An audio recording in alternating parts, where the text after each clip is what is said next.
Hi, my name is Jan Sandberg. I have been asked by Chair Clegg to chair this meeting in his absence due to COVID situations. I will, for the clerk, just to clarify, make sure that we know that we have excused people today. We have Clegg, Hawkins, Ginder, Metke, and Newborn. We have 5 excuses, okay? Great. All right, would the clerk please call the roll so we can verify our lack of a quorum? Commissioner Abbott? Commissioner Davis Carter? Commissioner Garcia? He is absent.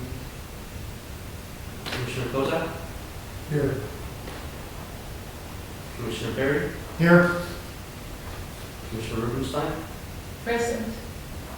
Commissioner Sandberg? Present. Commissioner Schwarzkopf? He is absent. And Commissioner Smith? Here. Present. Thank We you. have 5 present. Thank you very much. We do not have a quorum, therefore we will not be taking official action on anything today, including the agenda and the minutes. However, I think we'll do some brief updates because there's a little bit of information to share, and we'll get you out of here, probably not in 7 minutes, but we'll do pretty well. So we do not have an agenda to adopt, but I'll follow the notes that were sent out by the clerk earlier, if that's all right with you.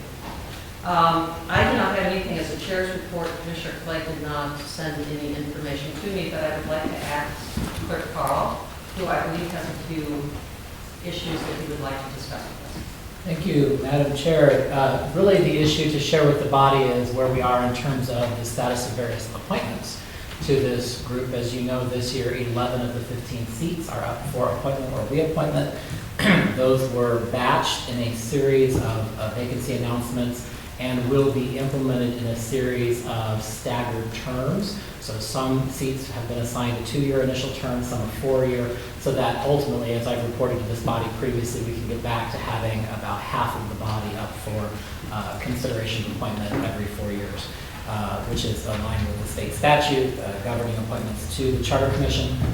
Chief Judge Todrick Barnett has received all of the applications that were submitted to my office for all of those seats, and I will note that when the first batch of seats were opened up, the first 7 positions were opened, anyone who applied at that time, and then when subsequent seats opened, and they didn't have to reapply. In other words, so if you applied for the first seat, you're considered in for all of the 11 seats. Have confirmed with the judge's office and the judge himself that he has them all. The judge and I connected 2 or 3 times in the last few weeks.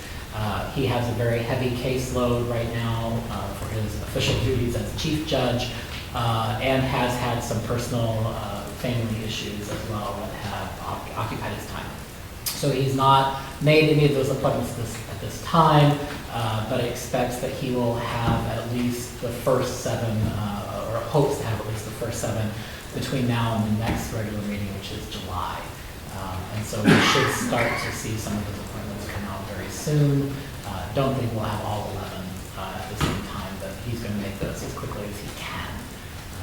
And that's as much as I know from the judge himself, but since I had talked to the judge and had communicated with him, I wanted to share that with this group as well. Thank you. Any questions for the clerk? Seeing none, thank you very much. Yep. Next, I'll do a brief update. We have the even year elections work group had a meeting May 16th, I think it was. 2 of the people who were at the meeting are here, Commissioners Perry and Kozak. Also Commissioner Schwarzkopf was there, and Commissioner Smith, excuse me. They had a brief presentation by the elections group, pretty much on legal and policy considerations of doing municipal elections in even years, the need possibly for charter amendments and so forth. Pretty much I think the conclusion at the end of that meeting was that we're not going to be able to do this immediately. There probably need to be changes to state law, and the work group wants to continue its work so that they're ready to move forward if we have to do anything. I would ask Commissioners Perry or Kozak, they read the meeting, is there anything you would like to add? No, I don't think so, Madam Chair. I think the city staff is very helpful, and I think we laid out the issues that I think should be dispositive when ultimately we decide. But the bottom line is, I don't think it's ready this year. Thank you. Any questions from the rest of the commission? Nope. Seeing none, our next item on the agenda is the redistricting group after action review work group, and our report will be from Commissioner Rubenstein. Thank you, Madam Chair. Sometime about a month ago, I think at our last meeting, Chair Clem sent out a general invitation to all the members of the redistricting group to form a committee at large to review the redistricting process just completed and to consider what went well, what needed improvement, and perhaps make recommendations. He also invited people to make comments or make suggestions, and those were submitted to him. And a meeting followed on May 11th, just a couple of weeks ago, at which 5 members of the Charter Commission and 2 members of the redistricting group, Mr. Mondon and Mr. Kim, joined us.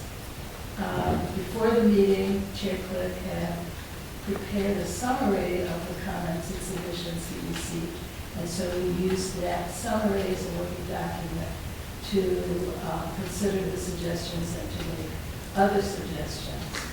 It was a very productive meeting. At the end of the meeting, Group Member Kim, Chair Sandberg, and myself volunteered to prepare a written summary of the various comments. And so we are in the process of working on that, including reaching out to members of Mr. Carl and his staff, Greg Munson specifically, in case there were other comments or suggestions that you both wanted to add. We also reached out to Carol Bashun from the City Attorney's Office, who has responded. Thank you, Carol. And so with all that information gathered together, we will be writing our report probably by mid-July or so. Okay. Are there any questions for Commissioner Rubenstein? No? And I'm sorry, my eyesight is not great, but young woman in the audience? Yes, I'm just leaving, I'm sorry. Go ahead. Okay, no, but we should mark you as present. Yes. Okay. You want to just go to Michael and come on up and sit up here? That's, we don't want to push you I don't want there. to interrupt. Commissioner Davis Carter is present. Whom none of us have really met. That's absolutely true. We've never met her in person. We've seen her picture. And she's attended all the meetings. You don't have to be too shy because we don't actually have quorum, so this is not an So don't official worry. meeting. We're Oh, okay. Come on up. Yep. Oh, Well, even if we have That's okay. person in the room. Thank you, good. Glad to see that. All right. I would, sure, either way is fine. Yeah. Just sit in. Yeah, do it. You can move the stuff, it's good. Okay, thank you very much, Commissioner Rubenstein, and we will be working on that because there's a lot to chew through on that issue. The next item on the agenda is public commentary. We can ask if anybody would like to make a comment. If so, please come to and give your name and neighborhood. Not necessarily public comment, but I figured that the commission would want to hear some of these issues related to your work. So with the Even Your Elections work group not moving forward this year, the deadline for ballot petitions has passed. So there will be no petitions looking to amend the charter. The council doesn't have any in queue, and the only other one we had was the Even Your Elections. So do not anticipate ballot questions this year on the ballot. Relatedly, due to a law that was passed in session, the City of Minneapolis' elections office, starting in January of this year, took on responsibility for candidate filing and campaign finance functions.